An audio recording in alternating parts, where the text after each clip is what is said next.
السلام علیکم دوستو، welcome to my YouTube channel ناوس لائٹ۔ اگر آپ کو میری ویڈیو اچھی لگیں تو لائک، سبسکرائب اور کمنٹ ضرور کریں۔ کیا آپ زندگی کے اس سفر میں میرا ساتھ دیں گی؟ علینا سرفراز۔ شارق احمد کے اس کیے گئے بظاہر سادہ سے سوال نے مجھے ماضی میں دھکیل دیا، جب میں بہت چھوٹی تھی، 17-18 سال کی۔ تمہاری نظر میں بیوقوف بچہ اور نہ جانے کیا کیا کچھ۔ بہت آسان ہوتا تھا نا تمہارے لیے کسی کی دل آزاری کرنا، یہ سوچے بغیر کہ دوسرے کے بھی احساسات ہو سکتے ہیں۔ سوچتے سوچتے اس نے دونوں ہاتھوں سے اپنا سر تھام لیا اور ماضی کی گہرائیوں میں کھو گئی۔ جب وہ شوخ، چنچل اور شرارتی سی لڑکی تھی، نہ گزرے ہوئے کل کا غم تھا، نہ آنے والے کل کی فکر۔ بڑے بھائیوں اور ماں باپ کی لاڈلی اور چہیتی بیٹی، جب کھلکھلا کر ہنستی تھی تو گویا چہرے پر گلاب کھل اٹھتے تھے۔ اپنے بچپن کی دوست سارہ کے ساتھ، جب اپنی دوست سارہ کے ساتھ لان میں سائیکل چلایا کرتی تھی اور کبھی کبھی گیٹ سے باہر بھی نکل جاتی تھی، تو امی کی ڈانٹ سننا پڑتی تھی کہ خدا کا خوف کرو، اب تم بچی نہیں ہو۔ لیکن پھر بھی ہم نگاہ بچا کر نکل جاتے تھے۔ سارہ میں سارہ سے مخاطب ہوتی، یہ بھی خوب ہے کہ جب اپنی مرضی کرو تو تم بچی نہیں ہو اور گھر کے کاموں میں دل لگاؤ بڑی ہو گئی ہو، اور جہاں کسی بات میں بولیں تو پھر فوراً چپ کرا دیا جاتا ہے کہ بچے نہیں بولتے بڑوں کی باتوں میں۔ میں بڑبڑاتی رہتی اور سارہ ہنستی رہتی میری باتوں پر۔ ہمارے گھر سے 2 گھر چھوڑ کر ایک بڑا خوبصورت سا بنگلہ تھا جس کا گیٹ ہمیشہ بند ہی دیکھا تھا۔ لیکن آج جب میں اور سارہ ایک دوسرے کے پیچھے سائیکلنگ کرتے ہوئے تیزی سے گزر رہے تھے تو ایک دم میرے پیر بریک پر تھم گئے۔ میرے پیچھے سارہ گرتے گرتے بچی، تو یہ ہے لینا، یہ کیا حرکت ہے؟ چلتے چلتے ایک دم رک گئی، اور یہ کیا حرکت کر رہی ہو؟ کسی کے گھر میں جھانکنا کتنی بری بات ہے۔ مجھے تو جیسے سارہ کی آواز سنائی نہیں دے رہی تھی، اور میں کھلے ہوئے سیاہ گیٹ کے اندر کھڑی کرولا کے اندر بیٹھے ہوئے ڈیشنگ اور سمارٹ سے شخص کو دیکھے جا رہی تھی۔ میں تو اسے بھوت بنگلہ سمجھ رہی تھی، یہاں لوگ رہتے ہیں۔ اور پھر یہ ہمارا معمول بن گیا کہ کالج سے آتے جاتے بنگلے کا جائزہ ضرور لیتے تھے۔ میں اور سارہ لان میں بیڈمنٹن کھیل رہے تھے اور ساتھ ساتھ باتیں بھی کرتے جا رہے تھے۔ سارہ، تم نے دیکھا یہ کتنا ہینڈسم شخص ہے؟ میں تو حیران ہوں، بالکل ہیرو کی طرح۔ بس بس، سارہ جل کر بولی، ایک تو ہر ایرے گیرے کو دیکھ کر تمہارا تبصرہ کرنا ضروری ہوتا ہے، اور تم پتہ نہیں کس دنیا کی باسی ہو، لگتا ہے دل نہیں ہے تمہارے سینے میں۔ دن گزرتے گئے اور ہم اپنی پڑھائی میں مصروف ہو گئے۔ پتہ نہیں کیوں جب بھی تمہارے گھر کے سامنے سے گزرتی تو گویا ایک نظر ڈالنا ضروری سمجھتی تھی۔ امتحان سر پر تھے اور پڑھائی میں بالکل دل نہیں لگ رہا تھا۔ آپ ہی جوس نکال کر پلاتی کہ میری بیٹی کمزور ہو گئی ہے پڑھ پڑھ کر۔ سارہ اور میں اکثر مل کر تیاری کیا کرتے تھے۔ سارہ بالکل ہمارے گھر کے فرد کی طرح تھی۔ اس طرح دن گزرتے گئے اور میں 2nd ایئر میں آ گئی۔ ان دنوں میں جب میں اور سارہ شاپنگ کر کے آئے تو لان میں بھائی جان کے ساتھ اس ڈیشنگ شخص کو دیکھ کر تو جانو مجھ پر تو حیرتوں کے پہاڑ گر پڑے۔ اگر سارہ نہ سنبھال لیتی تو میں تو گر گئی ہوتی۔ کچھ چل کر اور کچھ بھاگ کر ہم نے لان عبور کیا تو امی ہماری بکھلائی ہوئی حالت دیکھ کر پوچھے بنا نہ رہ سکی۔ وہ امی، وہ بھائی جان کے ساتھ لان میں کون ہے؟ میں نے پھولی سانسوں کے ساتھ پوچھا۔ فرحان بھائی جان کے اسکول کے زمانے کا دوست ہے، یہی ہمارے گھر کے قریب ہی گھر لیا ہے۔ فرحان سے ملاقات ہوئی تو ملنے چلے آئے۔ لیکن تم کیوں پریشان ہو؟ امی نے ساری تفصیل بتاتے ہوئے پوچھا۔ ایسے ہی امی، میں تو بس یوں ہی پوچھ رہی تھی۔ اور یہ جان کر کہ تم بھائی جان کے بچپن کے دوست ہو مجھے بہت خوشی ہو رہی تھی۔ پھر تو یہ روز کا معمول بن گیا کہ بھائی جان تمہارے گھر، یوں تم ہمارے گھر، اور تو اور ابو اور چھوٹے بھیا سے بھی تمہاری خوب نبھ رہی تھی۔ بس ایک میں تھی جو تمہیں دور دور سے دیکھتی رہتی تھی۔ کبھی کبھی جب چائے سرو کرتی تو تم سرسری سی نظر مجھ پر ڈال لیتے تھے اور مجھے اپنی جانب دیکھتے ہوئے پا کر ہلکی سی مسکراہٹ لبوں پر لے آتے۔ پھر مجھے پتہ چلا کہ تمہارا نام شارق ہے، شارق احمد۔ حال میں ہی تمہارا ٹرانسفر ہوا ہے اور تم کالج میں پڑھاتے ہو، ڈاکٹریٹ بھی کی تھی تم نے۔ امی اور ابو کا انتقال ہو چکا ہے، صرف ایک بڑی بہن ہے جو اسٹیٹ میں رہتی ہیں۔ مجھے تمہارے اکیلے پن پر واقعی بڑا رحم آیا۔ میں اکثر سارہ سے تمہارا ذکر کرتی، بلکہ ہماری گفتگو کا زیادہ تر موضوع تم ہی ہوتے تھے۔ کتنی اچھی تھی تمہاری پرسنالٹی، عجیب سا سحر تھا تمہاری شخصیت میں۔ توبہ کرو، وہ بھائی جان کے دوست ہیں، تمہارے لیے لائق احترام۔ سارہ مجھے چھیڑتی، تو میں کیا کہہ رہی ہوں، عزت کرتی ہوں ان کی۔ میرے جواب پر سارہ چپ ہو جاتی۔ ہمارے لان میں ایک طرف آسٹریلین طوطوں کا پنجرا تھا میں اور سارا انہیں دانہ ڈال رہے تھے اور کسی بات پر ہنستے بھی جا رہے تھے۔ تم فرحان بھائی کے ساتھ اندر آ رہے تھے، مسکرا کر ہمیں دیکھنے لگے، اور میں وہیں کھڑی کی کھڑی رہ گئی اور تم میری اس حرکت پر بکھلا گئے۔ ایک دم باعث سے مخاطب ہو کے الینا کے مزاج میں بچپنا بہت ہے۔ مجھے بڑا عجیب لگا تمہارا تبصرہ، اور پھر اسی طرح آتے جاتے ملتے جلتے چائے پیتے ہوئے تم اکثر مجھے ہائے بیبی کہتے تو میں اندر تک جل جاتی۔ پتہ نہیں کون سی روح سمائی ہوئی ہے تمہارے اندر، میں تمہیں بچہ لگتی ہوں؟ میں بڑبڑاتی ہوئی چلی جاتی۔ ایک دن ہم لان کی سیڑھیوں پر بیٹھے اپنی دوستوں کی باتیں کر رہے تھے کہ چم سے تمہارا خیال دل میں آ گیا۔ یہ شارق احمد مجھے بالکل لفٹ نہیں کراتے۔ ظاہر ہے فرحان بھائی کے دوست ہیں، تمہیں بچوں کی طرح ہی ٹریٹ کریں گے نا؟ اور میں دوست ہوتے ہوئے بھی سارا کو یہ نہ بتا سکی کہ میں تمہیں اپنے دل میں بہت اونچی جگہ بٹھا چکی ہوں۔ اگر کبھی تم مجھ سے مسکرا کر بات کر لیتے تو گویا وہ لمحات میرے لیے کسی خزانے سے کم نہ ہوتے تھے۔ ہمارے سیکنڈ ایئر کے ایگزامز کے بعد امی اور ابو تو بڑے ابا کے پاس یو کے چلے گئے۔ امی نے مجھے بہت لے جانا چاہا، لیکن میری ایک ہی ضد تھی کہ ابھی نہیں جاؤں گی، آپ ہو کر آ جائیں۔ امی ابو کے جانے کے بعد تو فرحان بھائی اور تمہاری محفلیں زیادہ ہی جمنے لگیں۔ تم کالج کے بعد اکثر ہمارے ہاں نظر آتے، پھر کافی دن ہو گئے تم دکھائی ہی نہیں دیے۔ بڑے بھائی جان سے پوچھنے کی ہمت ہی نہ ہوئی۔ ایک دن یوں ہی سارا کے گھر سے آتے ہوئے تمہارے گھر کی گیٹ پہ نظر پڑی تو کھلا ہوا دیکھا۔ پتہ نہیں مجھے کیا ہوا، کچھ سوچے سمجھے بغیر اندر چلی گئی۔ اتنا خوبصورت لان اور پھر کوریڈور سے گزرتے ہوئے آہستہ قدموں سے چلتے ہوئے اندر آئی تو نوکر صفائی کر رہا تھا۔ تو سامنے سے تم آ گئے۔ تمہارے چہرے پر پھیلی ہوئی بیزاری کی لکیریں صاف نظر آ رہی تھیں، ماتھے پر پڑے بال، اور پھر تمہارا چہرہ ایک دم غصے سے لال ہو گیا۔ یہ کیا؟ میں حیران ہو کر تمہیں دیکھ رہی تھی کہ مجھے دیکھ کر خوش ہونے کی بجائے تمہیں میرا آنا برا لگ رہا تھا۔ آپ یہاں کیا کر رہی ہیں؟ نہایت خشک لہجے میں پوچھا۔ گھر جائیے۔ اور میں ایک دم سے اس صورتحال سے پریشان منہ سے ایک لفظ نہ نکال پائی۔ جی وہ میں ایسے ہی یہاں سے گزر رہی تھی تو گیٹ کھلا دیکھا تو یہاں آ گئی۔ بہت خوب، تم استہزائی انداز میں بولے۔ کسی کا بھی گیٹ کھلا دیکھیں گی تو آپ اندر چلی جائیں گی؟ میں تمہارا یہ روپ دیکھ کر پریشان ہو گئی۔ آنکھیں ایک دم بھر آئیں، خود پر قابو نہیں رہا، الٹے قدموں اپنے گھر کی طرف بھاگی اور اپنے کمرے میں آ کر ٹھہری۔ یا اللہ اتنی بے عزتی! کیا بگاڑا تھا میں نے ان کا؟ ذرا بھی تو لحاظ نہیں کیا۔ اور اپنی اس خاطر پر جو تمہارے گھر جا کر ہوئی، میں بہت دنوں اداس رہی۔ پھر موقع پاتے ہی سارا سے دل کی بھڑاس نکالنی چاہی۔ سنو سارا۔ ہاں، بالوں میں کلپ لگاتے ہوئے سارا نے جواب دیا۔ یہ بتاؤ کیا میں بہت بری لگتی ہوں؟ کیا مطلب؟ سارا واقعی نہیں سمجھی۔ وہ بھائی ان کے دوست ہیں نا، پتہ نہیں کیوں مجھے اچھا نہیں سمجھتے، بات بھی ٹھیک طرح نہیں کرتے۔ تمہیں کیسے پتہ چلا؟ سارا نے ٹٹولتی ہوئی نظروں سے مجھے دیکھا۔ ایسے ہی بس میں نے اندازہ لگایا ہے، اور اس دن کی اپنی بے عزتی کی بات گول کر گئی، کیونکہ اسے پتہ تھا کہ سارا یہ بات جا کر ضرور امی سے کہہ دے گی۔ یہ شاید میری انا اور خودداری آڑے آ رہی تھی۔ سارا بھی بڑی تیز تھی، فوراً تاڑ گئی۔ سچ بتاؤ، تم نے ان سے کچھ کہا تھا کیا؟ بھلا وہ کہاں پیچھا چھوڑنے والی تھی؟ اور پھر میں ہار گئی، دل جو بھر آیا تھا اس واقعے کی وجہ سے، ساری بات سارا کو سنا دی، اور میری اس بات پر حیرانی سے مجھے دیکھنے لگی، اور پھر ایک دم بولی، کوئی ضرورت نہیں ہے انہیں چائے وائے دینے کی، اور تم ان سے دور رہا کرو۔ اور پھر میں واقعی تم سے دور رہنے لگی اور کوشش کرنے لگی کہ اگر ان سے سامنا ہو تو نگاہ اٹھا کر بھی نہ دیکھوں۔ میرے اس ہفا ہفا رویے کو بھی تم نے اہمیت نہ دی، بلکہ تم نے آنا بھی کم کر دیا۔ پھر سنا ہے کہ آج کل تم پروفیسر ہینا کے ساتھ کافی دیکھے جا رہے ہو۔ یہ خبر سارا کی بہن فضا نے دی، جو تمہاری یونیورسٹی میں پڑھتی تھی۔ اس نے بتایا کہ ڈاکٹر شارق کا میڈم ہینا سے افیئر چل رہا ہے۔ اسٹوڈنٹس کو تو ایسی باتوں کی کھوج رہتی ہے۔ جہاں کسی ٹیچر کی کسی میل ٹیچر کے ساتھ فرینڈ شپ دیکھی تو رائی کا پہاڑ بنا دیا، اور تمہارا تو واقعی پہاڑ نکلا۔ ان کی خاص فرینڈ شپ ہے میڈم ہینا سے، لگتا ہے شادی کر رہے ہیں ان سے، فضا بولے جا رہی تھی، یہ سوچے بغیر کہ میرے دل پر کیا گزر رہی ہے۔ پھر میں رکی نہیں اور دل پر ایک عجیب بوجھ لے کر گھر آ گئی۔ اس بات کو کافی مہینے گزر گئے، ابو اور امی واپس آ گئے تھے۔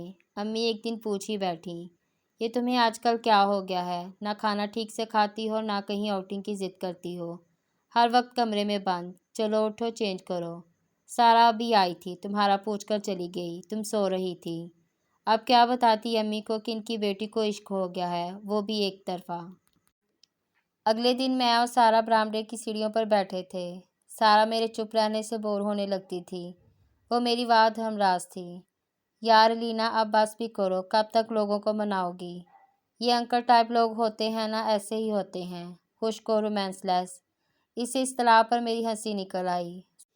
سنو لون کا سمر کلیکشن آیا ہے، چلیں؟ نہیں میرا دل نہیں چاہ رہا، میں نے بیزاری سے جواب دیا۔ ارے ہاں، سارا چیخی۔ یاد آیا کل فضا کی یونیورسٹی میں فنکشن ہے۔ فضا کہہ رہی تھی الینا کو بھی لے آنا، خوب انجوائے کریں گے۔ کنسرٹ ہے، بڑے بڑے گلوکار آ رہے ہیں، اور مجھے ایسا لگا جیسے ڈوبتے کو امید کی کوئی کرن ہاتھ آ گئی ہو، یا شاید تمہیں پروفیسر ہنا کے ساتھ دیکھنے کا شوق ہو رہا تھا، یا پھر تمہیں دیکھے کافی دن بیت گئے تھے۔ بہرحال جو بھی تھا، میں نے فوراً حامی بھر لی۔ امی نے جو کافی دن بعد میرے چہرے پر رونق دیکھ کر فوراً اجازت دے دی۔ ادھر ابو نے تایا ابو کے ساتھ UK میں اپنا بزنس سیٹ کر لیا تھا۔ فرحان بھائی، بھابھی اور بچوں کے ساتھ UK جا رہے تھے۔ چھوٹے بھیا کے ایگزامس ہو رہے تھے، دن بڑے بور گزر رہے تھے کہ ایسے میں یونیورسٹی کے فنکشن میں انوائٹ کیا جانا بڑا اچھا لگا۔ یونیورسٹی میں بہت گہما گہمی تھی۔ سارا میرا ہاتھ پکڑے مجھے ایک طرف گھسیٹے چلی جا رہی تھی۔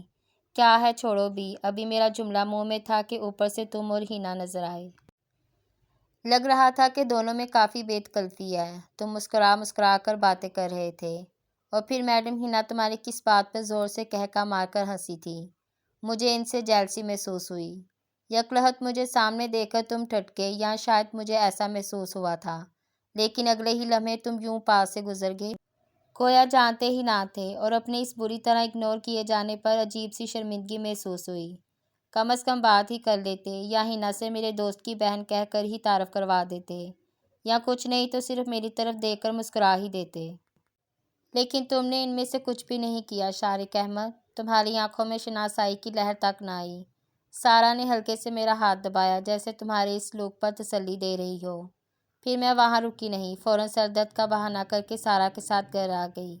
میری وجہ سے سارا کا پروگرام بھی خراب ہوا۔ پھر فضا نے بتایا کہ تم ہینا کے ساتھ چھٹیوں پر گئی ہو، اور یہ کہ شادی کر رہے ہو۔ اب میں تمہارے لیے صبر کر چکی تھی، اور تمہیں بھولنے کی ناکام کوششوں میں لگ گئی۔ تم تعطیلات سے واپس آئے تو پتہ چلا کہ تمہارے ساتھ ہینا نہیں تھی۔ فضا سے ہی پتہ چلا کہ وہ کویت چلی گئی ہے، اپنے پیرنٹس کے پاس۔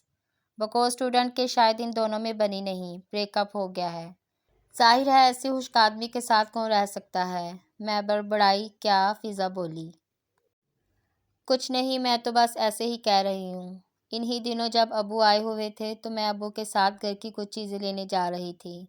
تم گاڑی اندر لے جا رہے تھے، فوراً رک کر اترے۔ ابو نے بھی گاڑی روکی، اترے۔ تم بڑے اتفاق سے ابو سے مل رہے تھے، سب کی خیریت پوچھ رہے تھے، اور فرحان بھائی کے آنے کے بارے میں۔ ابو بھی بڑی دلچسپی سے سب تفصیلات تمہیں بتا رہے تھے۔ میں گاڑی میں بیٹھی سوچ رہی تھی کہ اس شخص کے کتنے روپ ہیں، اور ہینا کے کیس کے بعد تو میں تمہاری طرف دیکھنا بھی نہیں چاہتی تھی۔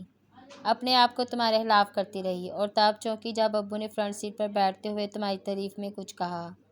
ابو کو ان کی حقیقت کا کیا پتہ، میرے دل میں عجیب سی خلش رہتی تھی۔ تمہارے لیے نیگیٹو فیلنگ کے باوجود تمہیں دل سے نکال نہیں پائی۔ پھر کئی سال گزر گئے، اور امی کا پریشر مجھ پر بڑھتا ہی جا رہا تھا۔ شادی کر لو لینا، تمہارے ابو کے بہت اچھے جاننے والے ہیں، لڑکا دبئی میں ڈاکٹر ہے، اور سب سے بڑی بات یہ ہے کہ خود انہوں نے کہا ہے تمہارے لیے۔ لیکن اب اگر تم نے ہمارا کہنا نہ مانا تو تم جانو، اور تمہاری زندگی، ساری زندگی تو تمہارے ساتھ نہیں رہیں گے ہم۔ سارا کی شادی ہوئے بھی 5 سال ہو گئے تھے۔ بڑے بھائی کو UK کی آب و ہوا راس نہ آئی، لہٰذا ماں فیملی واپس آ گئے۔ چھوٹے بھیا نے MBA کے بعد ابو کا بزنس سنبھال لیا تھا، وہ بھی اپنی فیملی کے ساتھ سیٹ ہو گئے۔ میرے لیے بہت فکر مند رہنے لگے تھے، لیکن میں کیا کرتی؟ تمہارے بعد کوئی آنکھوں کو جچا ہی نہیں۔ میرے ساتھ تمہارا سلوک بیزاری، اس کے باوجود پتہ نہیں کیسے تم دل میں کھپ گئے تھے۔ میں اپنی انا کے ہول میں بند فرحان بھائی سے تمہارے بارے میں کبھی پوچھ بھی نہ سکی، اور پھر پوچھ لینے سے حاصل بھی کیا ہو جانا تھا۔ پھر آہستہ آہستہ میں نے جینے کا ڈھنگ سیکھ لیا۔ بھائی جان کے توسط سے مجھے بڑی اچھی جاب کی آفر ہوئی، جسے میں نے فوراً قبول کر لیا۔ حالانکہ چھوٹے بھیا نے کئی بار مجھ سے کہا تھا کہ آفس آ جایا کرو، تمہارا دل لگا رہے گا، لیکن مجھے تو جیسے مشکلات اچھی لگتی تھیں۔ جبکہ امی کافی ناراض ہوئیں کہ فرحان کو میرا بالکل خیال نہیں ہے اور مجھے پیار میں سب نے بگاڑ دیا ہے۔ زندگی ایک نئی روح پر چل پڑی تھی۔ بڑے بھائی اور بھابھی باتیں کر رہے تھے۔ میں کافی بنا رہی تھی کہ مجھے تمہارا نام سنائی دیا۔ میرے ہاتھ کچھ رک سے گئے۔ بھائی کہہ رہے تھے شارق آیا ہوا ہے، آج کھانے میں ذرا اہتمام کر لینا۔ اچھا، کب آئی ہے حضرت؟ بھابھی ہنس کر بولیں۔ یہ شادی کیوں نہیں کر لیتے؟ گھر میں بھی آرام ملے گا اور اکیلا پن بھی دور ہو جائے گا۔ اتنی اسٹیبلش فیملی ہے، کیا کمی ہے ان میں، یا پھر پہلے ہی شادی کر چکے ہیں؟ نہیں بھائی، کہاں کی ہے شادی؟ عجیب آدمی ہے۔ آج سے نہیں، شروع سے ہی ایسا ہے، اپنے آپ میں مگن رہنے والا۔ میں نے پوچھا تھا ایک بار، لگا تھا کہ کوئی ہے اس کی زندگی میں۔ اس نے کچھ نہیں بتایا۔ میں نے بھی مناسب نہیں سمجھا دوبارہ پوچھنا۔ تم بھی کسی کو چاہ سکتے ہو، بڑی حیرت کی بات تھی یہ میرے لیے۔ شام کو بھابھی نے کھانے پر خاصا اہتمام کر ڈالا۔ بھائی نے مجھے اتنی بار بلایا کہ آنا ہی پڑا۔ کھانے کی ٹیبل پر تم سب ایک ساتھ بہت خاموش سے بیٹھے تھے۔ امی کافی دیر سے تمہارا جائزہ لے رہی تھی، آخر بول پڑی۔ کیا بات ہے شارق بیٹا، بہت خاموش ہو؟ کچھ نہیں آنٹی، بس ایسے ہی۔ تم نے بڑی آہستگی سے جواب دیا، اسی انداز میں جو تمہارا ہنسا تھی۔ بھائی جان ہنس کر بولے، بھائی شادی کر لیں، کب تک اکیلا رہے گا؟ تم مسکرا دیتے، کبھی کبھی سرسری سی نظر میرے اوپر ڈال لیتے۔ سوچ رہے ہوگے اب میں تمہاری طرف دیکھ کر مسکراتی نہیں، نہ ہی کوئی بات کرتی ہو بقول تمہارے اوٹ پٹانگ باتیں۔ جب کہنے اور سننے کو کچھ رہ نہ جائے تو خاموشی ہی بہتر ہوتی ہے، اور پھر خودداری کا بھرم بھی تو رکھنا ہوتا ہے۔ پھر جب تمہیں میری پرواہ نہیں تو مجھے بھی تمہاری کوئی ضرورت نہیں۔ کھانا کھا کر میں تو اٹھ کر چلی گئی۔ پھر مجھے نہیں پتا میرے پیچھے کیا باتیں ہوئیں۔ دن رات ایک جیسے گزر رہے تھے، زندگی میں کوئی دلچسپی نظر نہیں آتی تھی۔ پھر میں نے فیصلہ کر لیا کہ میں بڑے ابا کے پاس چلی جاؤں گی۔ ویسے بھی وہ مجھے بہت یاد کر رہے تھے۔ اپنی بیٹی سمیرا کی شادی کے بعد بالکل اکیلے ہو گئے تھے، سوائے امی کے کسی کو اعتراض نہ تھا۔ اب بقول امی کے، پہلے تمہاری شادی ہوگی، بعد میں کچھ اور سوچنا۔ لیکن میں سوچ چکی تھی، ابو اور بھائی جان کے ساتھ مل کر فیصلہ کر چکی تھی۔ ایسے میں تم نے میری زندگی کے ٹھہرے ہوئے پانی میں گویا پتھر پھینک کر ہلچل مچا دی تھی، اس سے پہلے کہ میں تمہارے خلاف کوئی فیصلہ کرتی۔ بھابھی کی ہنستی ہوئی شرارتی آنکھیں، امی کا مطمئن اور پرسکون چہرہ بہت کچھ کہہ گیا۔ تو گویا مجھ سے بات کرنے سے پہلے تم میرے گھر والوں سے مجھ سے شادی کے بارے میں کہہ گئے تھے۔ جب ڈنر والے دن تم کافی دیر تک بیٹھے رہے تھے، اسی دن یہ سب باتیں سب کے درمیان ہوئی تھیں، اور تم آج مجھ سے پوچھ رہے تھے۔ میں نے تمہیں کوئی جواب نہیں دیا اور سیل فون بند کر دیا۔ آنسو تھے کہ بہت چلے جا رہے تھے، لگتا تھا کہ آنسوؤں کا خزانہ سنبھال کر رکھا ہوا تھا۔ کیوں آ رہے تھے یہ آنسو میری آنکھوں میں؟ کیا اس لیے کہ میں تم سے تمہارا جیسا سلوک کرنے والی تھی، یا ناپ پہ لگنے والی پرانی چوٹ رلا رہی تھی؟ میں برآمدے کی سیڑھیوں پر بیٹھی تھی، گود میں فون پڑا تھا، آنکھوں پر ہاتھ رکھے میں روئی جا رہی تھی۔ ہلکی سی آہٹ پر مڑ کر دیکھا تو شارق احمد سر پر کھڑے تھے۔ میں تو شاید تم پر برسنے کے لیے تیار بیٹھی تھی۔ آپ کی ہمت کیسے ہوئی یہ سب کہنے کی؟ آپ سمجھتے کیا ہیں خود کو؟ آپ جیسا چاہیں گے وہ ہو جائے گا۔ نہیں، میں نے ایسا کب کہا؟ شارق مسکرانے لگا، وہی مسکراہٹ جس پر میں جی جان سے فدا ہو گئی تھی۔ میں ایک دم لڑکھڑانے لگی، پھر ہمت کر کے بولی، ڈاکٹر حنا سے شادی کیوں نہیں کی آپ نے؟ کیوں کرتا بھائی؟ شارق بولے، ایک تو شادی شدہ بچوں کی اماں اور میرے عزیز دوست کی بیوی، پر آپ ان کے ساتھ ساتھ تو ہوتے تھے نا۔ بہت کچھ سنا تھا آپ کے بارے میں۔ میں نے خجالت مٹائی۔ ارے وہ کویت مائیگریٹ کر رہی تھی، ان کے شوہر کی جاب وہیں تھی، بڑی مشکلات اٹھا کر تو وہ جا سکی ہیں۔ ظاہر ہے سارے انتظامات میں نے ہی کروائے تھے۔ پھر لوگوں کو تو عادت ہوتی ہے باتیں بنانے کی، آپ نے کبھی تردید کیوں نہیں کی؟ پھر میں بولی، کیا ضرورت تھی؟ شارق احمد اعتماد سے بولے، اور وہ مجھ سے بیزاری؟ میں نے ہمت کر کے پوچھ ہی لیا تو شارق ہنس دیے، پھر مجھے سمجھانے والے انداز میں بولے، علینا انہوں نے پہلی بار میرا نام لیا تو میں خوشی سے جھوم اٹھی، لیکن ظاہر نہیں ہونے دیا۔ تم چھوٹی تھی مجھ سے، عمر کا یہ فرق میں جانتا تھا، اس لیے اچھا نہیں لگتا تھا کہ تم کوئی قدم اٹھاؤ۔ تمہاری آنکھوں میں اپنے لیے پسندیدگی کے جذبات مجھ سے پوشیدہ نہیں تھے، اور میں ڈرتا تھا کہ کہیں میرے اظہار سے یہ نہ ہو جائے کہ میری واپسی ممکن نہ رہے۔ چھپاتا تھا اپنے احساسات کو تم سے، تمہیں اگنور کر کے۔ تمہیں ڈانٹ کے، ورنہ تو پہلے ہی دن سے تمہاری سادگی اور لاپرواہی مجھے پسند آ گئی تھی۔ ہنستی مسکراتی علینا۔ میں حیرت سے آنکھیں کھولے شارق کو دیکھ رہی تھی، پھر نظریں نیچی کر کے بولی، اب بھی تو عمر میں فرق ہے، اب تم بھی میچور ہو۔ شارق بولے، لیکن علینا سرفراز ہار ماننے والی نہیں تھی۔ دونوں ہاتھوں سے آنسو صاف کیے اور بولی، میں جا رہی ہوں پاکستان سے، مجھے آپ تو کیا اور کوئی بھی نہیں روک سکتا، میرے دل میں آپ کے لیے کوئی جگہ نہیں ہے، پلیز آپ جائیں یہاں سے۔ میں نے دھندلائی ہوئی آنکھوں سے شارق کو دیکھ کر کہا۔ اندر سے بھائی جان شارق کی آمد پر باہر آئے تھے اور انہیں لے کر ڈرائنگ روم میں چلے گئے۔ اف خدایا، یہ کیا ہو رہا ہے، میں نے سوچا۔ امی نے آ کر مجھے پیار سے گلے لگایا اور بولی، بیٹا کافی دن پہلے جب میں نے تمہیں بتایا تھا نا کہ سارا کا فون آیا تھا، تو اس نے کافی باتیں کی مجھ سے اور میں تمہارے لیے فکر مند تھی، لہٰذا سارا نے ہی یہ مشورہ دیا تھا کہ شارق سے تمہارے رشتے کی بات کریں۔ اس سے پہلے کہ ہم کوئی فیصلہ کرتے، شارق نے خود ہی فرحان سے اپنی اس خواہش کا اظہار کر دیا، اور شارق سے بہتر رشتہ تمہارے لیے ہو ہی نہیں سکتا۔ لیکن آپ نے مجھ سے نہیں پوچھا امی۔ میں نے شکوہ کیا تو امی نے میرے سر پر ہاتھ پھیرتے ہوئے کہا، میں جانتی تھی تمہاری مرضی۔ کیا؟ میں حیرت سے بولی، اف سارا کی بچی، میں چھوڑوں گی نہیں تمہیں۔ کیوں؟ اس کا کیا قصور؟ اس نے تو بھلائی ہی کی ہے نا۔ لیکن امی، میں اب ایسا نہیں چاہتی، آپ انہیں منع کر دیں۔ بیوقوف مت بنو، اگلے ہفتے وہ اپنی بہن کو لے کر ہمارے گھر آ رہا ہے، ساری باتیں طے ہو جائیں گی اور انشاءاللہ جلد ہی شادی بھی کر دوں گی۔ امی، میں نے امی کی گود میں سر رکھا۔